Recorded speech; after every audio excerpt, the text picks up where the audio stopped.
আসসালামু আলাইকুম। আজকে আমি আলোচনা করব বাচ্চাদের প্রস্রাবের সমস্যা নিয়ে।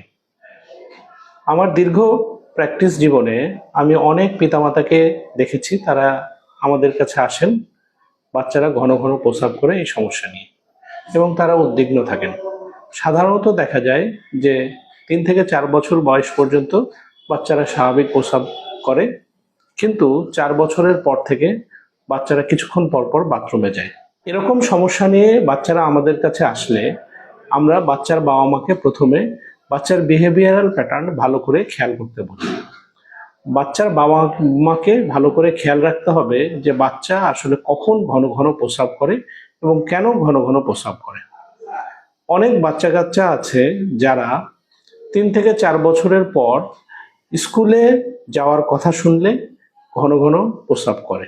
আবার দেখা যায় যে বাচ্চাদের যদি পড়াশোনা করতে বসানো হয় তাহলে বাচ্চারা ঘন ঘন প্রস্রাব করে।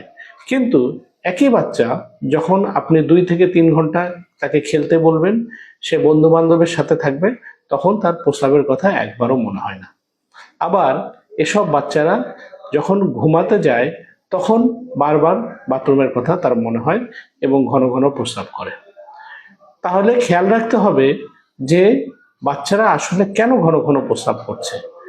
এটা কি তার বিহেভিয়ারাল প্যাটার্নের জন্য নাকি কোনো সমস্যার কারণে? যদি কোনো বাচ্চা তার পড়াশোনার কারণে কিংবা পড়াশোনার সময় যদি এরকম ঘন ঘন প্রস্রাবে যায় কিংবা ঘুমাতে যাওয়ার আগে ঘন ঘন প্রস্রাবে যায়, কিন্তু খেলার সময় কিংবা বন্ধু বান্ধবের সাথে যখন থাকে তখন তার প্রস্রাবের কথা মনে না থাকে, তাহলে বুঝতে হবে যে এটা তার স্ট্রেসের কারণে হচ্ছে।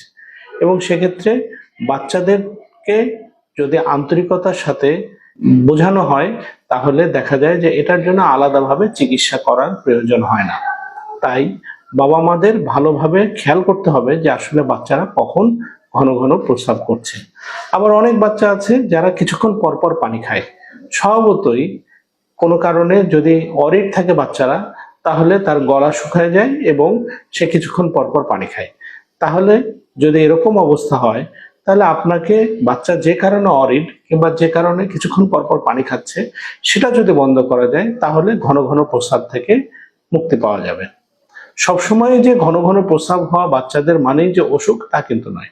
তবে হ্যাঁ, কিছু কিছু অসুখ আছে যা বাচ্চাদের ঘন ঘন প্রস্রাবের কারণ হিসাবে প্রতীয়মান হয়।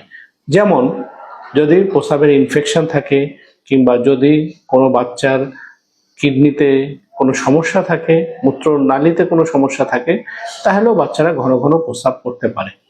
তবে যেসব কারণ, যদি কোনো অসুখের কারণে বাচ্চা ঘন ঘন প্রস্রাব করে তাহলে বাচ্চার খেলাধুলার সময়ও তার এই ঘন ঘন প্রস্রাবের হাত থেকে পরিত্রাণ পাবে না।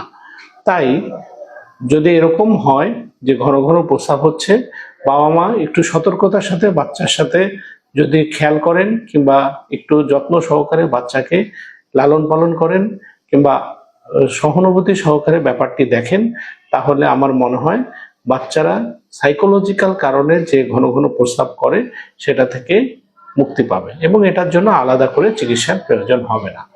তবে যদি তারপরেও আপনাদের মনে হয় যে না, আরো কোনো কারণ আছে কিনা কিংবা কোনো রোগের লক্ষণ কিনা সে বিষয়ে আপনারা নিশ্চিত হতে চান, তাহলে ইউরোলজি বিশেষজ্ঞের পরামর্শ নিন।